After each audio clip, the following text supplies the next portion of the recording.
I believe that U.S. administration is much bigger than one president. Minister, as you know, Britain, the United Kingdom, is looking at possibly making Trident the independent nuclear deterrent, independent of the United States. The Germans and many other European leaders are talking about making Europe no longer dependent on America's defense. President Macron of France, he makes that point very strongly. Do you agree with them? Do you feel, Minister, that we in Europe can no longer put our trust in America under President Trump? I would not say in this way that we cannot put the trust on US. I would say that we have to do more, and we have to take more responsibility. And it is about the good partnership with the United States, and to show to the United States that Europe has the strength, and Europe has the capability, and Europe has the ability to act if necessary. And I believe that this is how we should look at this. And this is exactly, to ramp up the European production, to increase the capabilities, including the nuclear deterrence. So this is what it's about. It's not about competing with the United States, or it's not about saying that US will not be with us. Yes, they will. And they've said that many times that NATO is important for the United States, and NATO is even critically important for the United States. So this is why I would not take this as a competition, but rather as a cooperation. Yes. It is also true, Minister, you will remember President Trump saying not so long ago that he would not guarantee that America would come to the aid of a NATO partner that was not living up to what he sees as its obligations to spend enough money on defense. Now, your country, Estonia, is spending moving towards spending some 3.7% of your national earnings on defense, which is more than many other countries. Are you saying that in the light of Estonia's position, you feel you are sufficiently protected by Donald Trump's America? I believe that we are very clear in our relations with the United States that last year Estonia contributed more than the United States. So after Poland, Estonia was the second. Yes, by today's plans, we are aiming to go next year to 3.7, but I'm not excluding that we actually go above 4% already next year and moving towards 5%. So this is our goal, and we will discuss it in coming weeks in the government already. So and I believe that this also give the leverage, or give the possibility for us to say and to talk with all the allies, not only to the United States, but to also to European allies, that we take it seriously. One for all for one principle is or has the same importance for Estonia as it is for or has for the United States and for Spain or Portugal or United Kingdom. So this is why I believe that when the United States is saying that NATO is important to them, then I take it as granted also that if there is a need to defend the alliance, if there is a need to act together, then we will act together jointly. Okay. One for all for one. That is the principle of NATO. It's Article 5 of the NATO Treaty. So when you heard Donald Trump say, as he did, because we all remembered, don't we, him saying that when NATO members who did not pay enough towards defense were concerned, if there was an attack from Russia, Vladimir Putin's Russia could do what the hell he likes. You remember him saying that. That must have concerned you. Many things are what are concerning me, but I'm a pragmatic person, and of course I do every day my job in the knowledge that we need to be better ourselves, because there is not only Article 5, but there is also Article 3, which means that you need to invest first and foremost to your own defense. So this is what we are doing, and this is why we are acquiring also a lot of new capabilities, and this is why we are increasing our defense forces and defense league, which is voluntary, and this is what we do here in Estonia, and this is why we are standing very strongly also supporting the capability targets, which will be hopefully agreed in June this year. So we agreed already on the new defense or the regional plans. And when I take all these decisions, which have been made together with the United States, And then I'm also taking this as the agreement between all the allies that if there is a need to defend Estonia, then we will be here. If there is a need to defend Spain or Portugal, we will be there. So this is the point of NATO. We've been Mm. the most successful military and political alliance in 75 years.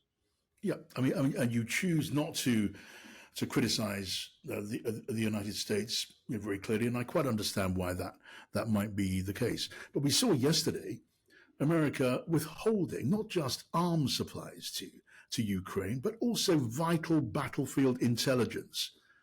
That, according to a Ukrainian MP that I spoke to, according now to the former head of the Central Intelligence Agency, will cost Ukrainian lives. And that's why it's been called a betrayal. Do you share that view? Well, I believe one thing we have to understand, and then what we have been discussing also here today, is that that we are mixing two things. One is the defense of the alliance and defense of the countries who are members of the NATO, and the other thing is Ukraine. And of course, we see that Ukraine issue is a lot which has been, let's say, uh, ignited from the domestic issues in the United States. And this Mm, is why we have to separate the things. And of mm, course, we all understand that mm, that even for Ukraine, it is important for the Europeans to step up and to do more. mm. And that means also intelligence. That means also Yeah, weapon supply or the military assistance. So we can do more here as the future of yeah. Ukraine. Minister, you can and you will do more. But to be denied American assistance and American intelligence is a serious material blow. You must surely regret that. You must feel that surely deeply as a friend and supporter of Ukraine. Well, of course, it is a big problem, not only for Estonia or United Kingdom or France or Germany. It is first and foremost the huge problem for Ukrainians fighting there every day in the trenches, we know how important it is to have the ears and eyes. When you don't have the ears and eyes, you don't have the targeting, you don't have the uh, battlefield overview, battlefield information. So Yeah. obviously this is very, very important and crucial for Ukrainians to get this information from somewhere. Okay. And you tell me that it's the job of Europe to fill that void as far as that's possible. If And now we're I'm talking. And saying, now, sir, I'm just saying that if Ukrainians are lacking something, then yeah. we have to find how to fill this gap. So it's Okay. so simple it is. Okay. That's clear. And Europe now is in discussion, well, today in Brussels, in France, with getting the protection of the nuclear umbrella, a nuclear shield. France, of course, like Britain, they're the only nuclear powers in Europe. Tell me how important that is to get that nuclear protection extended over Europe. And if that's the case, should Europe contribute towards the cost of that nuclear shield, Minister? I believe that Europe has to take all the options onto the table to secure our continent and to be safe also in the European Union, in NATO, and this is why I believe that all the efforts together, especially within the NATO countries, are extremely important. We will have a very soon meeting in London with the GEF countries, and we will discuss different topics, also Ukraine. But when we need to increase our nuclear capabilities jointly, first and foremost, of course, it is the question to the United Kingdom and France government, but to the French government. But I believe that they have a pretty good understanding what do they need to do in order to be better, and then in order to have the better deterrence measures. Also, Okay. what can be sent to Russia. And the logic of all of this, Minister, is that there would need to be some sort of mutual European security guarantee. I see you nodding. You would accept that. We're then talking then about the development, maybe inevitably, of a European NATO. Well, NATO is still the Transatlantic Alliance, and I'd like to see that this will be also in the future so. And I believe that Canada is playing a huge role, as is the United States. And again, we don't have to doubt in these words what Pete Hegseth, as a Secretary of Defense, said during the NATO meeting, that NATO is critically important for the United States, Yes. and I understand why. Because we were the only time when Article 5 has been executed was after 9/11. We jointly went together with the United States to fight there in Afghanistan. Yes. And Yes. we jointly are together at the moment in Iraq in Operation Inherent Resolve. So United States needs Europe the same as Europe needs United States. Yes. But the bill, I completely hear and accept and understand that. But you will, I suppose, need a clear security mutual guarantee, including nuclear defense, involving the nuclear powers of Europe, which is aside from, on top of the NATO agreement. Because by definition, America may not be there when needed. And you do need your European partners to make that promise. I believe that when there is a need, then also coalition of willing is possible, and we see Yes. that already today. That also when we talk about security guarantees, then we are not talking about NATO umbrella, but we are talking about the coalition of willing, and it's the same also with Ukraine military assistance. We have different Yes. coalitions. Estonia is leading IT coalition together with Luxembourg. Latvia is leading the drone coalition. Germany is leading the armed coalition. So we have different European countries leading today different coalitions of willing. So Yes. this is definitely something which is possible. And during the independence war of Estonia, the Brits were the ones who came here, not because that time, of course, there was no NATO. But anyway, this was the British decision to come to help Estonia, and which is why Estonia is very grateful to British people. Yeah. And that thanks to that, we won the independence war against Russia. But again, the Yes. coalition of willing is possible, and partners will be together, and European countries have shown that we can help Ukraine also bringing together the European countries and Correct. countries. And in a word, that coalition of the willing, when it comes to European defence by European countries, including nuclear defence, that should be formalised in a formal agreement, as it were, in parallel with the NATO treaty. It needs to be set down and agreed by the No, I, partners. I, I I do not agree at the moment that we need to formalize this at this very moment, because NATO is functioning.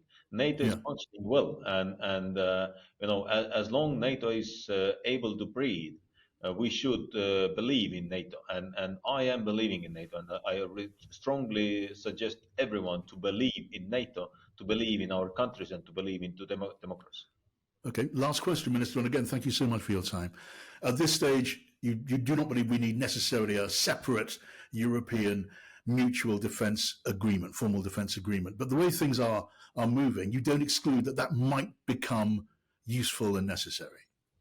Well, I know that we have different cooperation mechanisms. So we have Nordic Baltic cooperation, we have JEF, so we have Baltic cooperation, we have G5 who is gathering at the moment in Europe also. So we have different formats to discuss these topics. But I really do believe that we have to put all our energy into that to keep NATO active and to keep NATO breathing as long as we can.